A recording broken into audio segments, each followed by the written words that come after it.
Chemistry tactics. Last class में हमने surface chemistry के एड्सॉर्प्शन आइसोथर्म के बारे में देखा था, फ्रेंडलिक एड्सॉर्प्शन आइसोथर्म। आज हम देखने वाले हैं लैंगमुर एड्सॉर्प्शन आइसोथर्म के बारे में। देखो क्वेश्चन इंपॉर्टेंट होते हैं, चैप्टर से आते हैं, तो इसलिए ये वाली आइसोथर्म्स जो है ना ज़रूर कर लेना। तो आज हम बात करते हैं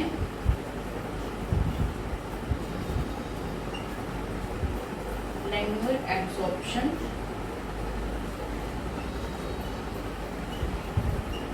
isotherm.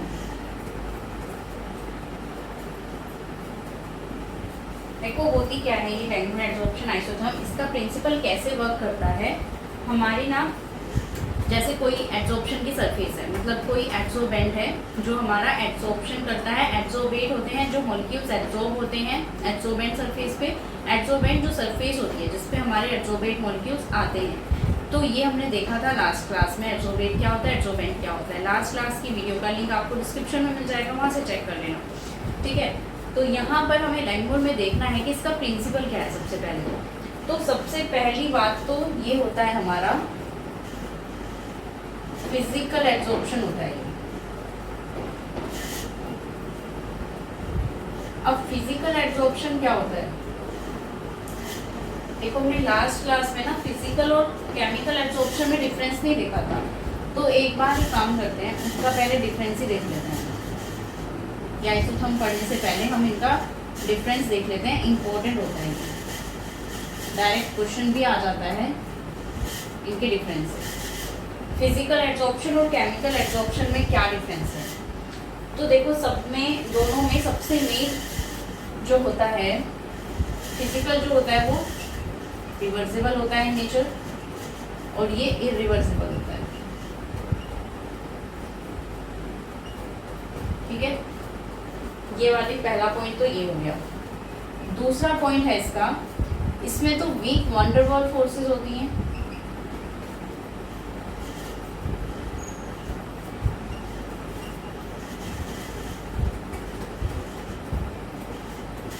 Week van der Waals forces of attraction,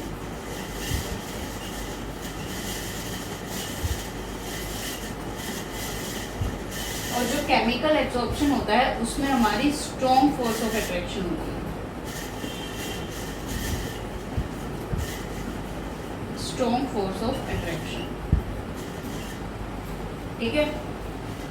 उसके बाद इनकी जो एड्सॉर्प्शन, हीट ऑफ एड्सॉर्प्शन होती है ना, ये हीट ऑफ एड्सॉर्प्शन क्या चीज है, इसको भी देखेंगे। देखो हमारा जो एड्सॉर्प्शन हो रहा है ना, हमारी एड्सोर्बेंट की जो सरफेस है उस पर एड्सॉर्प्शन हो रहा है, तो जब हमारा एड्सॉर्प्शन होता है तो वहाँ से कुछ हीट रिलीज होती है, ठीक है। हर साइड पे हमारी इक्वल पॉसिबिलिटी है एड्सॉर्ब होने की, ठीक है। एड्सॉर्प्शन से हमारी हीट निकलती है, तो वो हीट ही हमारी हीट ऑफ एड्सॉर्प्शन कहलाती है। तो फिजिकल एड्सॉर्प्शन के केस में तो ये 20 to 40 किलो जूल पर मोल होती है, ठीक है, यानी कि लो वैल्यू होती है। और इसमें हीट ऑफ एड्सॉर्प्शन की बात करें तो 40 to 400 किलो जूल पर मोल होती है केमिकल एड्सॉर्प्शन। तो ये जो दोनों ही है हमारी, इसकी लो वैल्यू होती है, इसकी हाई वैल्यू होती है। इसमें हीट ऑफ एड्सॉर्प्शन ज़्यादा निकलती है क्योंकि स्ट्रॉन्ग फोर्स ऑफ अट्रैक्शन है ना। जब स्ट्रॉन्ग फोर्स ऑफ अट्रैक्शन होती है इसमें, तो उनको ब्रेक करने के लिए ज़्यादा से ज़्यादा हीट की जरूरत पड़ेगी, तो इसलिए इसकी हीट ऑफ एड्सॉर्प्शन ज़्यादा होगी, ठीक है ना। ठीक है, तो ये वाले इसमें डिफरेंस हो गए। अभी और भी डिफरेंस है इसमें। टेम्परेचर का क्या इफेक्ट पड़ता है, देखो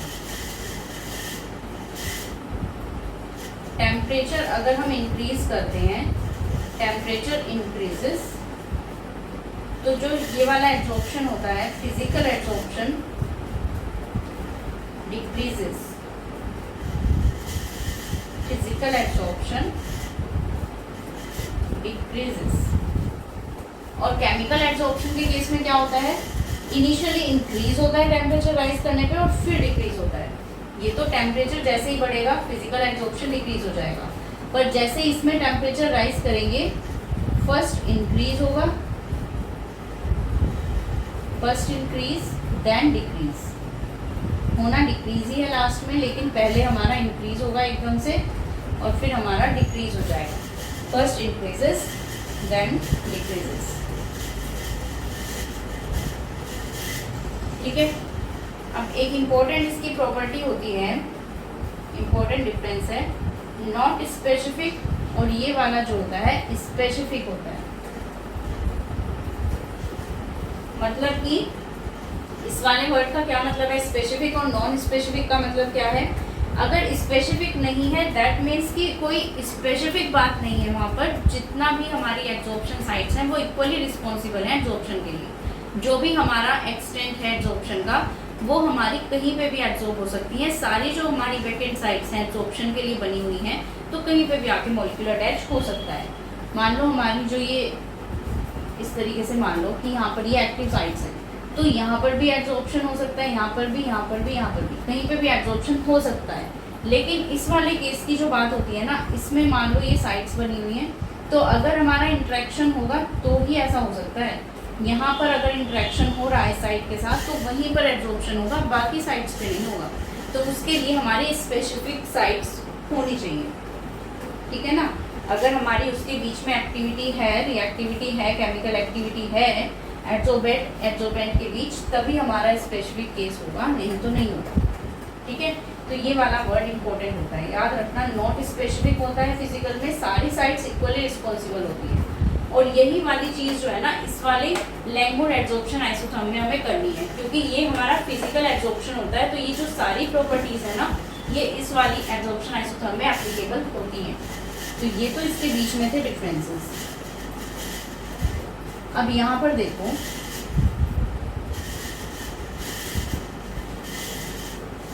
ये तो चीज़ हो गई, चलो फिजिकल एब्जॉर्प्शन हो गया, तो ये तो सब इसमें आएगा ही कि ये सब पार्ट जो है इसके आएंगे ही।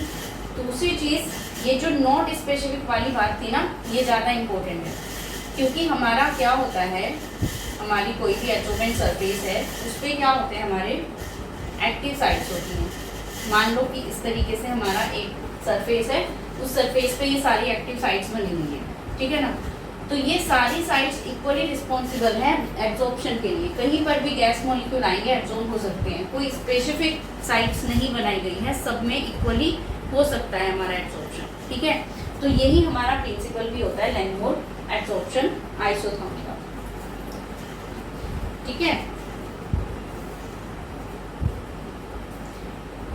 तो यहाँ पे होती क्या है, दूसरी चीज इसमें मोनोलेयर फॉर्म होती है। एक तो ये फिजिकल एब्जॉर्प्शन हो गया, दूसरा ये मोनोलेयर फॉर्म करता है, ठीक है ना। मोनोलेयर फॉर्म करेगा तो एक ही बार में जो एक साइट है हमारी उस पर सिर्फ एक ही लेयर फॉर्म हो सकती है, उसके बाद नहीं होगी, ठीक है। जब हमारा एब्जॉर्प्शन होगा, अभी हीट की बात हो रही थी, हीट ऑफ एब्जॉर्प्शन की, तो हीट एब्जॉर्ब जब होगा कोई भी मॉलिक्यूल तो वहाँ पर हीट निकलेगी वहाँ से, ठीक है। तो वो हीट होती है हमारी हीट ऑफ एब्जॉर्प्शन, ठीक है। अब यहाँ पर बात क्या हो रही है, कोई गैस मॉलिक्यूल है, ये कोई सरफेस है, तो ये ना आपस में इक्विलिब्रियम में हो रहे हैं। यहाँ पे के ए एब्जॉर्प्शन के लिए है, rate of absorption, rate of desorption, तो ये एक डायनेमिक इक्विलिब्रियम में होते हैं आपस में, ठीक है। ये वाली चीज़ भी इम्पोर्टेंट है इसमें कि जो गैसेस एब्जॉर्बेंट मॉलिक्यूल्स होते हैं ना, हमारे गैस के मॉलिक्यूल्स होते हैं वो डायनेमिक इक्विलिब्रियम में होते हैं सरफेस के साथ में, ठीक है। तो इसलिए ये सरफेस है, ये हमारे गैसेस मॉलिक्यूल्स हैं, आपस में हो गए हमारे इक्विलिब्रियम में, एक रेट ऑफ एब्जॉर्प्शन हो गया, एक रेट ऑफ डिसॉर्प्शन हो गया।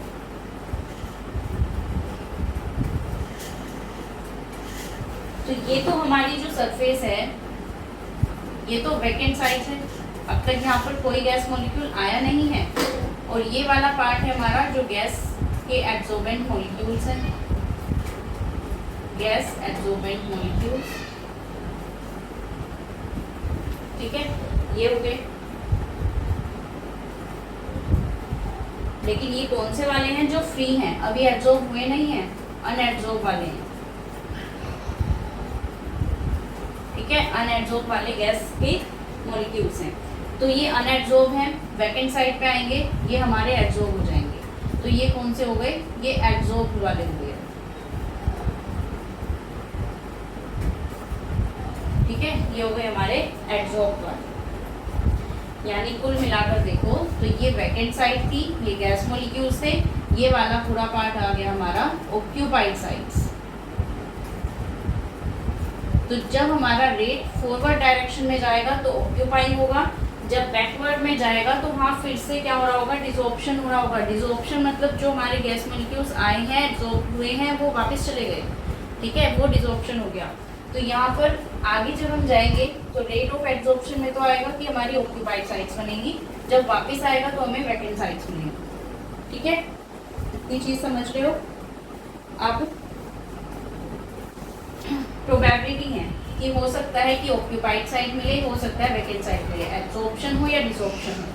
तो जब हमारे दो पॉसिबिलिटीज होती हैं, two possibilities are in are multiplicative in nature में ना मल्टीप्लिकेटिव होती है हमारी। अगर टू पॉसिबिलिटीज होती हैं, दो पॉसिबिलिटीज जो होती हैं हमारी, पॉसिबिलिटी कह लो या इस चीज़ को प्रोबेबिलिटी कह लो, दो प्रोबेबिलिटी जो होती हैं वो आपस में मल्टीप्लिकेटिव होती हैं in nature. Two probabilities are multiplicative in nature. तो अब अगर हम रेट ऑफ एब्जॉर्प्शन की बात करें, रेट ऑफ एब्जॉर्प्शन वो किसके डायरेक्टली प्रोपोर्शनल हो रहा है, वैकेंट साइट्स के।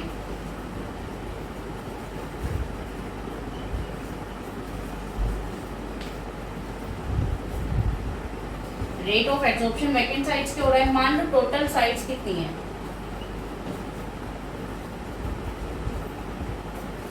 टोटल साइट्स मान लो 1 है, तो उसमें से ऑक्यूपाइड कितनी हो गई,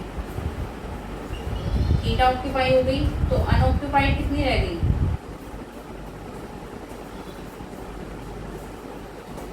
वन माइनस थीटा रह गई। तो ये चीज यहाँ पर करी है, जो रेट ऑफ एब्जॉर्प्शन हमारा हो रहा है ना, एब्जॉर्प्शन वो किसके प्रोपोर्शनल है, वैकेंट साइट के। यानी जितनी वैकेंट साइट्स मिलेंगी उतना ही ज्यादा एब्जॉर्प्शन होगा, इसीलिए उसके प्रोपोर्शनल हुआ है। जितना ज्यादा हमारी वैकेंट साइट्स हमारे पास होगी उतना ही आपके गैस मॉलिक्यूल्स वहाँ वैकेंट साइट में आ सकते हैं, उतना ही ज्यादा एब्जॉर्प्शन होगा। तो इसलिए इसके डायरेक्टली प्रोपोर्शनल हो गया। वैकेंट साइट मतलब 1 माइनस थीटा। इसी तरीके से हम लिख सकते हैं रेट ऑफ डिसॉर्प्शन। डिसॉर्प्शन कब होगा, जब उसको ऑक्यूपाइड साइट्स मिलेंगी। तो जब हमारा रेट ऑफ डिसॉर्प्शन की बात आ रही है तो हमारे ऑक्यूपाइड साइट्स के इक्वल होगा। जितनी ज़्यादा साइट्स ऑक्यूपाइड होंगी वहाँ से उतने ही ज़्यादा गैस मॉलिक्यूल्स बाहर जाएंगे। तो ये ऑक्यूपाइड साइट्स के इक्वल हो गया थीटा के, ठीक है। तो ये वैकेंट साइट और ये ऑक्यूपाइड साइट थीटा। तो रेट ऑफ एब्जॉर्प्शन हो गया, रेट ऑफ डिसॉर्प्शन हो गया, राइट। अब इक्विलिब्रियम हमने कहा था कि इक्विलिब्रियम में है, तो इसके लिए क्या होगा, at equilibrium, at equilibrium rate of adsorption is equal to rate of desorption. Rate of adsorption is equal to rate of desorption.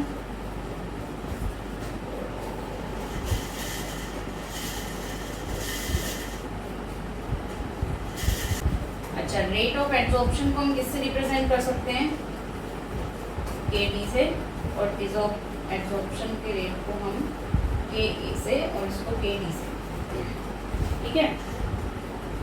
तो हमारा rate of absorption rate of desorption के इक्वल तो होता है।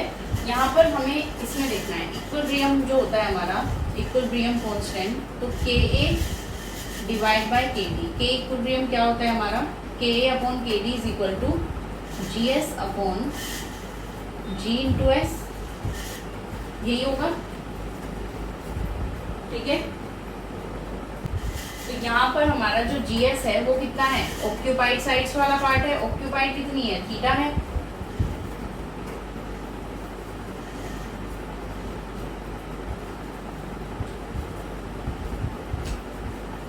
जो हमारा GS है ये किसके लिए है, ऑक्यूपाइड साइट्स के लिए है, तो ये कितना आ गया, थीटा आ गया। G क्या है, हमारे जो गैस मॉलिक्यूल्स हैं, तो गैस की जो कॉन्सेंट्रेशन है वो किस में मेजर करते हैं हम, प्रेशर की टर्म्स में P आ जाएगा। और ये वाले कौन सी हैं, वैकेंट साइट्स हैं। वैकेंट साइट कितनी थी हमारी, 1 माइनस थीटा।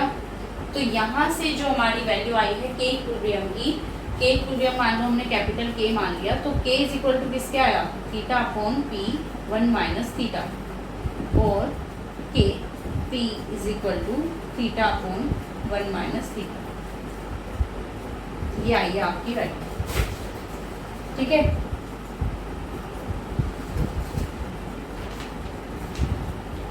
तो ये होता है हमारा फाइनल आंसर, ठीक है ना।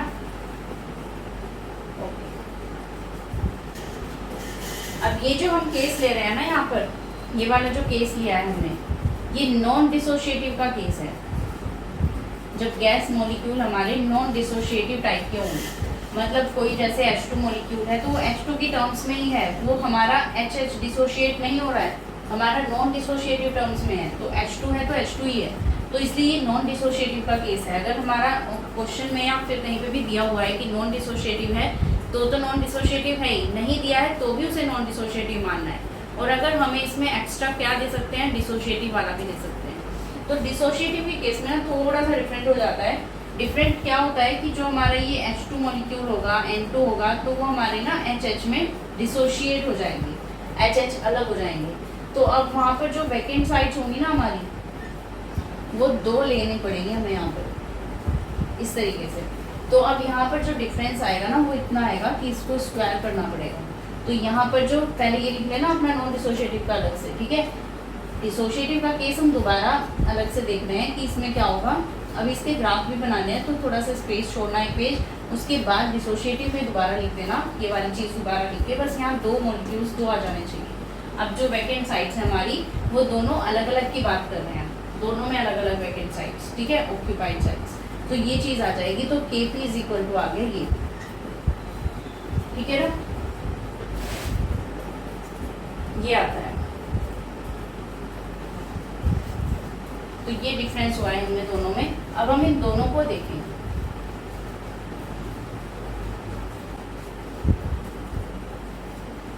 एक तरफ तो हम लेंगे नॉन डिसोशिएटिव,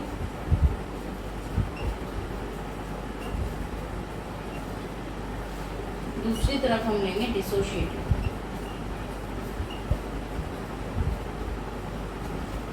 नॉन डिसोशिएटिव के केस में अभी हमने देखा K P is equal to आया थीटा अपॉन 1 माइनस थीटा, इसके केस में आया K P is equal to theta square upon 1 minus theta whole square, ठीक है, ये चीज़ आई है। अगर हम यहाँ से थीटा की वैल्यू फाइंड आउट करना चाहें तो क्या आएगी, देखो यहाँ पर स्क्वायर है तो हम इसका स्क्वायर रूट ले सकते हैं। अगर हमने इसका स्क्वायर रूट लिया तो ये हमारा अंडर रूट के पी आ जाएगा, इधर थीटा अपॉन 1 माइनस थीटा आ जाएगा, ठीक है। यहाँ से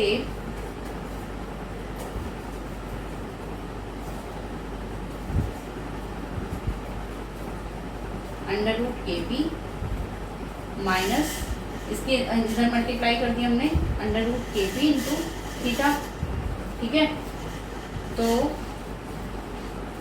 इसको इधर ले आओ, थीटा माइनस प्लस हो जाएगा theta under root K P is equal to under root K P, theta common ले लिया तो 1 plus under root K P is equal to under root K P, तो थीटा इज इक्वल टू आ जाएगा under root K P divide by 1 plus under root K P, ये हो जाता है। और यहाँ पे अगर हम लेते हैं तो K P minus K P theta is equal to theta, K P is equal to theta को प्लस कर दो, के पी थीटा इधर ले जाओ, थीटा को कॉमन ले लो, के पी प्लस 1 या 1 प्लस के पी, यहाँ से थीटा आ जाएगा के पी अपॉन 1 प्लस के पी। तो दोनों में डिफरेंस देख रहे हो क्या क्या आ रहा है, सिर्फ पावर्स का डिफरेंस है।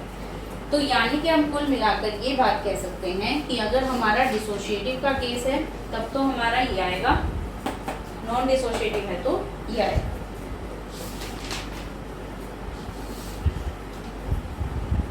इसको हम लिख सकते हैं थीटा इज इक्वल टू के पी की पावर जो है 1 अपॉन एटोमिसिटी, यानी हमारी कौन से टाइप की है, मोनो एटोमिक है, डाई एटोमिक है, कौन से टाइप की जो है गैस दी गई है, 1 अपॉन एटोमिसिटी, ठीक है ना। या फिर यहाँ पे कह सकते हो K P is equal to theta upon 1 minus theta, इसकी पावर जो है एटोमिसिटी।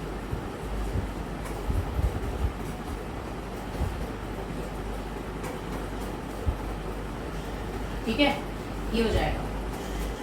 एटोमिसिटी मतलब मोनो एटोमिक है, डाई एटोमिक है, क्या है। तो यहाँ पे हमारी हमने मान लो H2 ले ली थी या फिर O2 ले ली थी, तो ये सब क्या है, डाई एटोमिक है।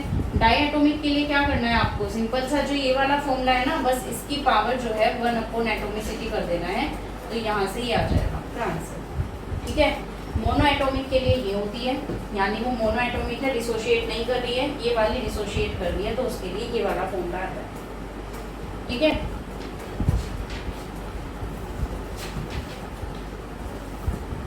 अब हम यहाँ पर ना कुछ केस स्टडी करने वाले हैं, इनके ग्राफ देखने वाले हैं।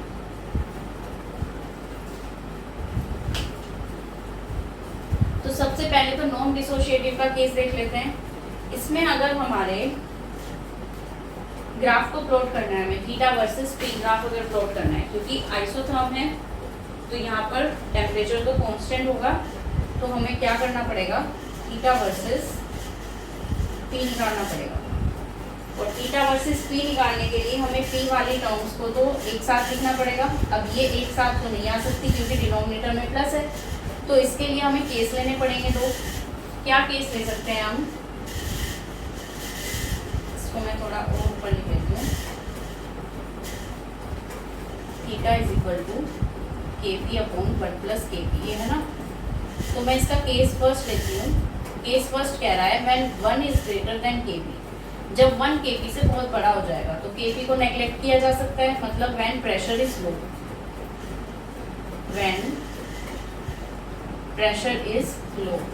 तो लो प्रेशर पे क्या होने वाला है, हमारा Kp की वैल्यू बहुत ही छोटी होने वाली है, तो हम इसको नेग्लेक्ट कर सकते हैं। तो थीटा इज इक्वल टू सिर्फ Kp आ जाएगा। तो ये वाली तो आ गई हमारी फर्स्ट ऑर्डर। ठीक है, फर्स्ट ऑर्डर के केस में क्या होता है, हमारा ग्राफ कैसे प्लॉट होता है, सिंपल ऐसे होता है। ठीक है, केस सेकंड हम ले रहे हैं।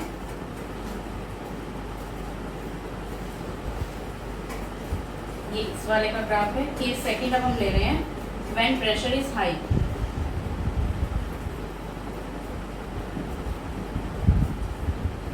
व्हेन प्रेशर इज हाई, अगर हाई प्रेशर ले लें तो क्या होगा, Kp बहुत बड़ा हो जाएगा 1 से, तो अब हमें 1 को नेग्लेक्ट करना पड़ेगा। तो theta is equal to Kp upon Kp आ जाएगा, जो कैंसिल आउट होके 1 के इक्वल आ जाएगा। थीटा इज इक्वल टू 1, यानी ये कॉन्सेंट्रेशन पे डिपेंड ही नहीं कर रहा किसी चीज़ पे। तो अगर ये डिपेंड ही नहीं कर रहा है यहाँ पर, तो ये वाला ग्राफ कुछ ऐसा आ जाएगा थीटा और पी का, क्योंकि यहाँ पर कोई स्लोप है ही नहीं कुछ भी। ठीक है ना, तो स्लोप तो 0 है यहाँ पर, तो थीटा पी का ग्राफ ऐसे आ जाएगा। तो अगर इसका कंबाइन हम रिजल्ट देखें तो ये वैसे ये 0 ऑर्डर रिएक्शन हो गई ना, क्योंकि ये डिपेंड नहीं कर रहा है इस पर, तो ये 0 ऑर्डर रिएक्शन हो गई है। तो अगर हम कुल मिला के इसका ग्राफ देखें तो ग्राफ क्या आने वाला है टोटल,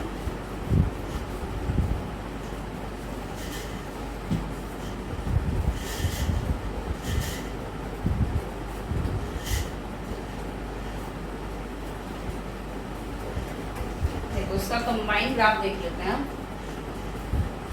थीटा वर्सेस पी का। यहाँ से यहाँ तक तो हमारा क्या हुआ, फर्स्ट ऑर्डर हुआ। फिर उसके बाद यहाँ से हमारा ये डिपेंड ही नहीं कर रहा है इस पर, तो ये हो गया। और हमने देखा भी यही था, एब्जॉर्प्शन आइसोथर्मी यही वाला ग्राफ बनता है, तो यानी ये वाली बात बिल्कुल सही है। तो इस पॉइंट पे तो ये फर्स्ट ऑर्डर दिखा रहा है, इस पॉइंट पे ये 0 ऑर्डर दिखा रहा है। ठीक है, इसी तरीके के ग्राफ हमारे इसमें भी हो सकते हैं, जो हमने ये वाला पार्ट लिया था। अब इसका भी ग्राफ देख लेते हैं।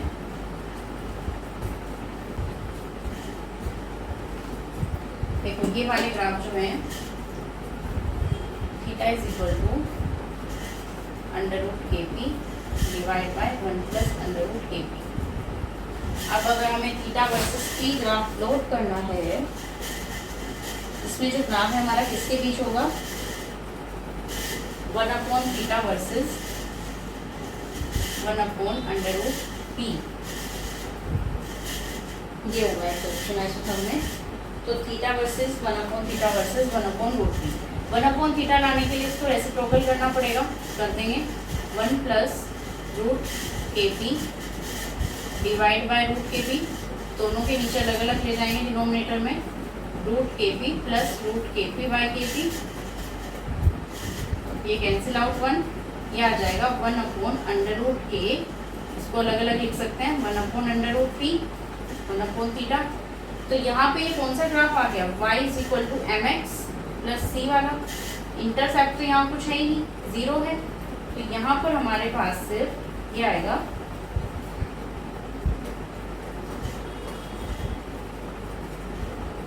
अच्छा सॉरी यहाँ पर 1 आ गया ना, ये 0 कैसे हो गया, यहाँ पे ये इसको कैंसिल आउट करोगे 1 आ जाएगा, तो यानी इंटरसेप्ट कितनी आ गई इसकी 1, तो ये इंटरसेप्ट 1 आ जाएगी, ये 1 upon theta versus 1 upon root की ग्राफ है, ये आ जाएगी, और यहाँ पर आ जाएगा 1 upon under root P sorry K, ये स्लोप आ जाएगा, ठीक है ना।